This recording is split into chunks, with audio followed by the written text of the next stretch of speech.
افغانستان کے اندر طالبان کی جو حکومت قائم ہوئی ہے اس پر لوگوں نے ایک اعتراض کیا ہے، اور وہ اعتراض طالبان کی حکومت پر نہیں، وہ اعتراض حنفی مسلک کے اوپر ہے۔ آپ کی توجہ ہے، یہ جو لوگوں نے آج کل ایک اعتراض کیا ہے، یہ اعتراض افغان طالبان پر نہیں، یہ حنفی مسلک کے اوپر یہ اعتراض ہے۔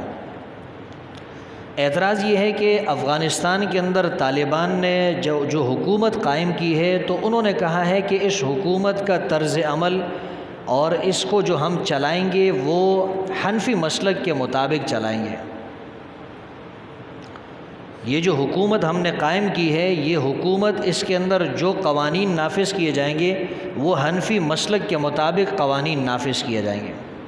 تو لوگوں نے اعتراض کیا کہ افغانستان کی طالبان نے جو حکومت قائم کی ہے، یہ حکومت قرآن اور حدیث کے مطابق کیوں قائم نہیں کی ہے، اس کو حنفی مسلک کے مطابق کیوں رائج کیا ہے۔ یعنی ان کے اعتراض کا مقصد یہ ہے کہ قرآن حدیث الگ چیز ہے، حنفی مسلک جو ہے یہ الگ چیز ہے۔ افغان طالبان نے جو حکومت قائم کی ہے، ان کو چاہیے تھا وہ قرآن اور حدیث والا نظام لے کر آتے، قرآن اور حدیث کو نافذ کرتے، وہ حکومت لے کر آتے۔ ایسی حکومت ہونی چاہیے تھی جو قرآن کے مطابق ہو، حدیث کے مطابق ہو، نہ کہ حنفی مسلک کے مطابق ہو۔ میں نے عرض کیا کہ یہ اعتراض افغان طالبان کے اوپر نہیں، یہ حنفی مسلک کے اوپر اعتراض ہے۔ اس لیے کہ بر صغیر کے اندر پاکستان، انڈیا، بنگلہ دیش، افغانستان، یہ جتنے بھی ممالک ہیں، یہ جتنے بھی علاقے ہیں، یہاں کئی صدیوں سے یہاں پر حنفی مسلک ہی نافذ العمل رہا ہے۔ یہاں جو فتوے دیے جاتے ہیں وہ حنفی مسلک کے مطابق دیے جاتے ہیں، یہاں جو قاضی بنتے ہیں وہ حنفی مسلک کے مطابق ہیں، یہاں جو مفتی ہے، یہاں جو علماء ہیں، یہاں کی جو عوام ہے، وہ تقریباً سب کی سب جو ہے وہ حنفی مسلک کے مطابق ہیں۔ تو اس لیے ان کا یہ اعتراض حنفی مسلک کے اوپر ہے، یہ افغان طالبان کے اوپر نہیں۔ اس لیے ضروری ہے کہ اس کا جواب دیا جائے۔ بات سمجھ میں آ رہی ہے کہ یہ اعتراض جو ہے یہ افغانستان کے طالبان پر نہیں، یہ حنفی مسلک کے اوپر ہے۔ یعنی حنفی مسلک کے متعلق گویا کہ لوگ یہ سمجھتے ہیں کہ یہ قرآن اور حدیث کے خلاف ہیں۔ قرآن حدیث کو لوگ الگ سمجھتے ہیں، حنفی مسلک کو الگ سمجھتے ہیں، حالانکہ بات ایسی نہیں ہے۔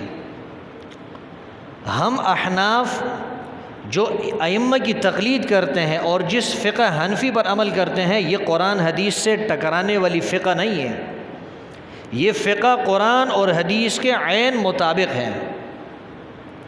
اس لیے کہ احکامات کی دو قسمیں ہیں، ایک منصوص علیہا احکامات ہیں، ایک منصوص علیہا مسائل ہے۔ ایک وہ احکام ہے جو منصوص ہیں، اور ایک وہ احکام ہے جو غیر منصوص ہیں۔ مطلب اس کا یہ ہے کہ جو مسئلہ، جو حکم قرآن کے اندر، حدیث کے اندر موجود ہو، صاف صراحت کے ساتھ، اس میں کسی قسم کا تعارض نہ ہو، وضاحت کے ساتھ مسئلہ موجود ہو، ہم احناف اس میں کسی کی تقلید نہیں کرتے ہیں، اس میں ہم قرآن اور حدیث ہی پر عمل کرتے ہیں۔ ان احکامات کے اندر ہم تقلید کرتے ہیں کہ جن احکام کے دلائل جو ہے وہ قطعی نہیں بلکہ ظنی ہوتے ہیں، وہ احکامات جو احکامات کسی نص سے تو ثابت ہے، قرآن حدیث سے تو ثابت ہے، لیکن ان کے دلائل میں تعارض ہے، یا وہ احکامات کہ جس میں آپ کسی ایک احتمال پر عمل کر سکتے ہیں، وہ محتمل الوجوہ ہے، اس میں کئی احتمالات ہو سکتے ہیں۔ تو ہم احناف جن مسائل میں تقلید کرتے ہیں وہ احکامات ہیں جو قرآن اور حدیث کے اندر صراحت کے ساتھ موجود نہیں، یا قرآن اور حدیث میں صراحت کے ساتھ موجود ہے لیکن دلائل میں تعارض ہے، اس مسئلے میں اس طرف بھی دلائل ہیں، اس طرف بھی دلائل موجود ہیں۔ مثال کے طور پر رفع یدین کا مسئلہ ہے، اس میں جانبین سے دلائل موجود ہیں، لیکن رفع یدین نہ کرنے کے جو دلائل ہیں ہمارے ہاں وہ زیادہ قوی ہے، زیادہ مضبوط ہے، اس لیے ہم نماز کے اندر رفع یدین نہیں کرتے۔ ورنہ تو بہت ساری جگہوں پر صحابہ نے احادیث پر عمل نہیں کیا ہے، لیکن کبھی رسول اللہ صلی اللہ علیہ وسلم نے صحابہ کو برا بلا نہیں کہا، بلکہ آپ نے صحابہ کی تعریف کی ہے۔ مثال کے طور پہ جب بنو قریظہ کی طرف اللہ کے رسول نے کچھ صحابہ کو روانہ کیا، آپ صلی اللہ علیہ وسلم نے فرمایا لا یصلین احد العصر الا فی بنی قریظہ، یا لا یصلین احدکم العصر الا فی بنی قریظہ، او کما قال علیہ السلام۔ اللہ کے رسول نے فرمایا کہ تم نے عصر کی نماز نہیں پڑھنی مگر بنو قریظہ کے اندر جا کے پڑھنی ہے۔ عصر کی نماز کہاں پڑھنی ہے؟ بنو قریظہ پہنچ کر وہاں تم نے عصر کی نماز پڑھنی ہے۔ صحابہ کرام چلتے رہے یہاں تک کہ عصر کی نماز کا وقت جو ہے وہ نکلنے لگا۔ اب صحابہ میں اختلاف پیدا ہو گیا۔ کچھ صحابہ نے فرمایا کہ عصر کی نماز قضا ہو رہی ہے، ہمیں یہیں پر نماز پڑھ لینی چاہیے۔ دوسرے صحابہ نے فرمایا کہ نہیں، اللہ کے رسول نے فرمایا تھا عصر کی نماز پڑھنی ہے تو بنو قریظہ میں جا کے پڑھنی ہے۔ کچھ صحابہ نے راستے میں نماز پڑھی تاکہ نماز قضا نہ ہو جائے، کچھ صحابہ نے جو ہے راستے میں نہیں پڑھی، بنو قریظہ کے اندر جا کے پڑھ لی۔ جب اللہ کے رسول کے پاس آئے، احادیث میں آتا ہے فَلَمْ يُعَنِّفْ وَاحِدًا مِّنْهُمْ، اللہ کے رسول نے ان میں سے کسی کو ملامت نہیں کیا۔ کسی کو ملامت نہ کرنے کا مطلب یہ ہے کہ دونوں کا عمل ٹھیک تھا۔ اب دیکھیں جن صحابہ نے وہاں راستے میں جا کے نماز پڑھی ہے، بظاہر ان کا یہ عمل حدیث کے خلاف ہے۔ اللہ کے رسول نے تو فرمایا نماز کہاں پڑھنی ہے؟ بنو قریظہ میں پڑھنی ہے۔ انہوں نے بنو قریظہ میں نہیں پڑھی، راستے میں پڑھ لی، تو ان کا یہ عمل رسول اللہ صلی اللہ علیہ وسلم کی اس حدیث کے مخالف ہیں۔ لیکن اللہ کے رسول نے ملامت نہیں کی۔ یہ جو مرزا صاحب ہے، انجینئر مرزا صاحب، یہ احناف کو بڑے کوستے رہتے ہیں کہ احناف حدیث پر عمل نہیں کرتے ہیں۔ یہاں اس کے بارے میں کیا کہیں گے آپ؟ صحابہ نے عمل نہیں کیا، اللہ کے رسول نے دونوں کو ملامت نہیں کیا، یعنی دونوں کی تصویب فرمائی ہے۔ ایک روایت میں آتا ہے کہ حضور علیہ السلام کو پتہ چلا کہ معبور نامی ایک شخص وہ کسی باندی کے ساتھ زنا کے ساتھ متہم ہے، یعنی اس پہ تہمت لگی تھی کہ اس نے فلاں باندی کے ساتھ زنا کیا ہے۔ رسول اللہ صلی اللہ علیہ وسلم نے حضرت علی رضی اللہ تعالیٰ عنہ کو حکم دیا جاؤ معبور کو قتل کر دو۔ معبور بھی صحابی تھے لیکن اللہ کے رسول کو پتہ نہیں تھا۔ اللہ کے رسول اس لوگوں کے اس پروپیگنڈے کا اثر اللہ کے رسول پر بھی ہوا۔ آپ صلی اللہ علیہ وسلم یہ سمجھنے لگے شاید معبور نے بھی اس باندی سے، اس لونڈی سے زنا کیا ہے۔ حضرت علی کو حکم دیا جاؤ اس کو قتل کر دو۔ حضرت علی تشریف لے جاتے ہیں، دیکھتے ہیں وہ ایک چھوٹا سا کنواں ہے، اس کے اندر غسل کر رہا تھا۔ حضرت علی نے ان کو باہر نکالا، جیسے ہی نکالا، یہ اللہ کی تقدیر آپ دیکھیں، اللہ کی شان دیکھیں کہ اس کا سطر جو ہے وہ کھلا، اور حضرت علی رضی اللہ تعالیٰ عنہ نے اس کے سطر کو دیکھ لیا۔ سطر پر نظر پڑی تو اس کے جو آلات تھے، جو عضو تناسل تھا، وہی موجود نہیں تھا۔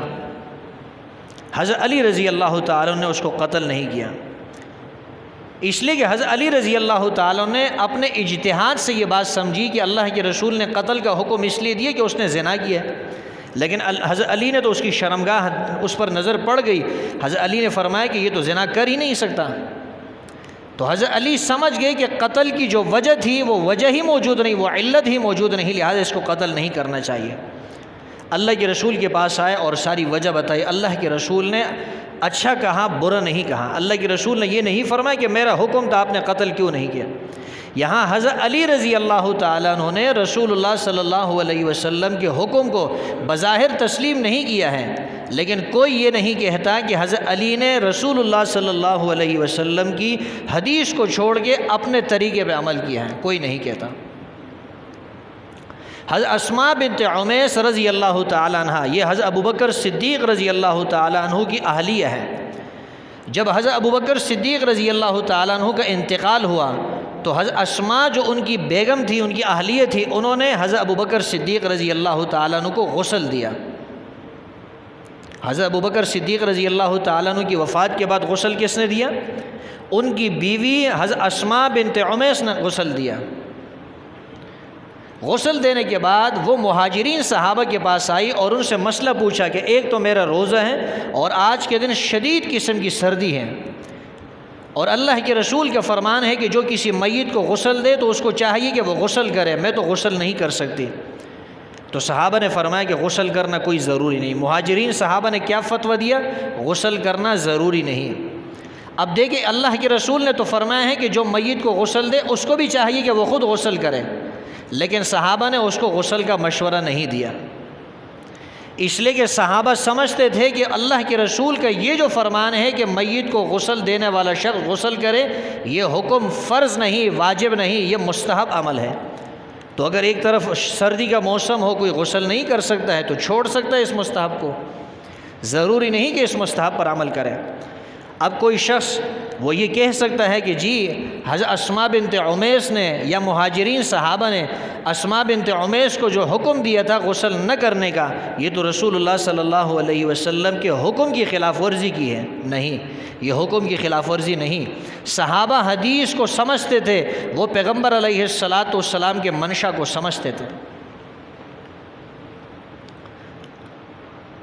حضرت سعد رضی اللہ تعالیٰ عنہ رسول اللہ صلی اللہ علیہ وسلم کے ردیف تھے۔ ردیف عربی زبان میں اس کو کہا جاتا ہے جو سواری کے اوپر آپ کے ساتھ پیچھے بیٹھا ہو۔ ایک آدمی سواری چلا رہا ہے، سواری کے اوپر آگے بیٹھا ہے، اس کو ہانک رہا ہے، اور دوسرا جو ہے پیچھے بیٹھا ہوا ہے، تو پیچھے بیٹھنے والے کو ردیف کہتے ہیں۔ اللہ کے رسول نے 3 مرتبہ فرمایا یا معاذ، تو تینوں مرتبہ حضرت معاذ رضی اللہ تعالیٰ نے جواب دیا لبیک و سعدیک یا رسول اللہ، میرے ماں باپ قربان ہو آپ پر، اللہ کے رسول حکم کیجیے۔ اللہ کے رسول نے ارشاد فرمایا کہ جو آدمی اس بات کی گواہی دے کہ اللہ کے سوا کوئی معبود نہیں ہے اور محمد عربی صلی اللہ علیہ وسلم اللہ کے رسول ہیں، فرمایا کہ وہ جنت میں ضرور داخل ہوگا۔ جو سچے دل سے اس بات کی گواہی دے گا وہ جنت میں ضرور داخل ہوگا۔ حضرت معاذ نے فرمایا اللہ کے رسول کیا میں لوگوں کو نہ بتاؤں، لوگوں کو یہ خوشخبری نہ سناؤں کہ صرف لا الہ الا اللہ محمد الرسول اللہ کے پڑھنے سے انسان جنت میں چلا جائے گا، جو بھی سچے دل سے یہ پڑھے گا۔ اللہ کے رسول نے فرمایا نہیں، اگر آپ نے لوگوں کو بتا دیا لوگ اسی کے اوپر اعتماد کر بیٹھیں گے، پھر نمازیں نہیں پڑھیں گے، روزہ نہیں رکھیں گے، حج نہیں کریں گے، اعمال چھوڑ دیں گے، یہ سمجھیں گے کہ سچے دل سے کلمہ پڑھ لیے جنت تو ویسے بھی ملنی ہے، اعمال کی ضرورت کیا ہے؟ اللہ کے رسول نے فرمایا لوگ اسی کے اوپر بھروسہ کر لیں گے، پھر نیک اعمال نہیں کریں گے۔ لیکن حضرت معاذ رضی اللہ تعالیٰ عنہ نے اپنی وفات سے کچھ وقت پہلے، کچھ ٹائم پہلے حضرت معاذ نے یہ حدیث لوگوں تک پہنچائی۔ اب آپ دیکھیے اللہ کے رسول نے منع کیا تھا یہ حدیث لوگوں کو نہیں بتانی، لوگ اس پہ اعتماد کریں گے، لیکن حضرت معاذ نے اپنے مرنے سے پہلے وہ حدیث لوگوں کو بتا دی۔ اس لیے بتائی تاکہ اللہ کے رسول کا کوئی فرمان، کوئی حکم، کوئی ارشاد وہ چھپ نہ جائے، کسی سے پوشیدہ نہ رہے، لوگوں تک اللہ کا دین پہنچ جائے۔ اور حضرت معاذ سمجھتے تھے کہ اللہ کے رسول نے جو مجھے یہ حکم دیا تھا کہ لوگوں کو یہ حدیث نہیں بتانی، اللہ کے رسول صرف مشورہ دینا چاہتے تھے، اللہ کے رسول کا مقصد صرف یہ تھا کہ لوگ اسی کے اوپر اعتماد کر لیں گے، پھر لوگ نیک اعمال نہیں کریں گے۔ یہ مطلب اللہ کے رسول کا نہیں تھا کہ سرے سے کسی کو بتانا ہی نہیں، اس لیے حضرت معاذ نے لوگوں کو یہ حدیث بتا دی۔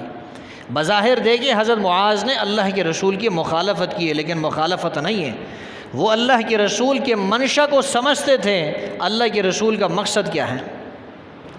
ترمذی کے اندر ایک حدیث موجود ہے، اللہ کے رسول نے فرمایا ایما امرأۃ نکحت نفسها بغیر اذن ولیھا فنکاحها باطل باطل باطل۔ اللہ کے رسول نے فرمایا جو لڑکی، جو عورت، ایما امرأۃ، جو عورت اپنا نکاح بغیر اپنے ولی کی اجازت کے کسی کے ساتھ کرا لے، اس کا نکاح باطل ہے، اس کا نکاح باطل ہے، اس کا نکاح باطل ہے۔ ہم اس حدیث کو باوجود اس کے کہ صحیح، ہم اس پہ عمل نہیں کرتے۔ کیوں؟ اس لیے کہ یہ حدیث قرآن کے ساتھ ٹکراتی ہے، نمبر 2 یہ صحابہ کے عمل کے ساتھ بھی ٹکراتی ہے۔ قرآن نے تو فرمایا ہے حتیٰ تنکح زوجا غیرہ، اس آیت سے پتہ چلتا ہے عورت اپنا نکاح خود کر سکتی ہے۔ ایک مقام پر اللہ نے فرمایا فلا تعضلوهن ان ينكحن ازواجهن، اگر کوئی عورت اپنا نکاح خود کرنا چاہتی ہے تو آپ نے اس کو روکنا نہیں ہے، وہ اپنا نکاح خود کر سکتی ہے۔ یہ الگ بات ہے کہ اگر کوئی عورت جو ہے وہ اپنے ماں باپ کو، اپنے ولی کو، اپنے سرپرست کو چھوڑ کر اس طرح نکاح کرتی ہے تو یہ حیا کے خلاف ہے، یہ ایک اچھے معاشرے کے خلاف ہے، لیکن آپ یہ نہیں کہہ سکتے کہ اس کا نکاح ہوتا ہی نہیں، نکاح ہو جائے گا۔ حضرت عائشہ رضی اللہ تعالی عنہ نے اپنی غالباً ان کی کیا ہے بھائی کی بیٹی تھی، حضرت عائشہ رضی اللہ تعالی عنہ نے اپنے بھائی کی بیٹی کا نکاح اپنے بھائی کی غیر موجودگی کے اندر کیا تھا، حالانکہ اس کا ولی تو موجود تھا، زندہ تھے، یعنی حضرت عائشہ رضی اللہ تعالیٰ عنہا کا جو بھائی تھا وہ تو زندہ تھا، ولی موجود تھا، اس کے باوجود حضرت عائشہ نے ولی کی اجازت کے بغیر اس کا نکاح کیا ہے۔ لیکن بھائی نے جو ہے جب ان کو اطلاع ملی، ان کو جب پتہ چلا، اس نکاح کو باطل قرار نہیں دیا بلکہ اس نکاح کو نافذ ہی سمجھا۔ تو یہ جو لوگ کہتے ہیں کہ افغان طالبان نے افغانستان کے اندر قرآن اور حدیث کا نظام کیوں نافذ نہیں کیا ہے، فقہ حنفی والا نظام کیوں نافذ کیا، فقہ حنفی کو کیوں رائج کیا ہے، بات یہ ہے یہاں صدیوں سے فقہ حنفی چل رہی ہے، اور فقہ حنفی قرآن حدیث کے مطابق نہیں، جہاں آپ کو قرآن حدیث کے مخالف نہیں، جہاں آپ کو قرآن حدیث کے مخالف نظر آتی ہے فقہ حنفی، وہاں فقہاء نے کوئی اس کی وجہ بیان کی ہوتی ہے، وہاں ان کے پاس کوئی حدیث موجود ہوتی ہے، کوئی دلیل موجود ہوتی ہے۔ میں نے آپ کے سامنے ذکر کیا، فقہاء جو اجتہاد کرتے ہیں ان مسائل کے اندر کرتے ہیں کہ جس کا ذکر قرآن اور حدیث کے اندر موجود نہیں ہوتا، یا جو فقہاء اجتہاد کرتے ہیں ان مسائل کے اندر کرتے ہیں کہ جن مسائل کے دلائل جو ہے وہ ظنی ہوتے ہیں، یا دلائل میں تعارض ہوتا ہے، یا ان کے دلائل سرے سے موجود ہی نہیں ہوتے ہیں۔ یہ کہنا کہ فقہ حنفی قرآن اور حدیث کے خلاف ہے، یہ بالکل غلط بات ہے۔ فقہ حنفی کا ایک ایک مسئلہ جو مفتیٰ بہ ہے، جس پر فتویٰ دیا گیا ہے، وہ بالکل قرآن اور حدیث کے عین مطابق ہے، وہ قرآن اور حدیث کے مخالف نہیں۔ تو یہ ایک پروپیگنڈا ہے احناف کے خلاف، فقہ حنفی کے خلاف، کہ فقہ حنفی یہ قرآن اور حدیث سے کوئی ہٹ کر چیز ہے۔ کلا و حاشا، ایسی کوئی بات نہیں۔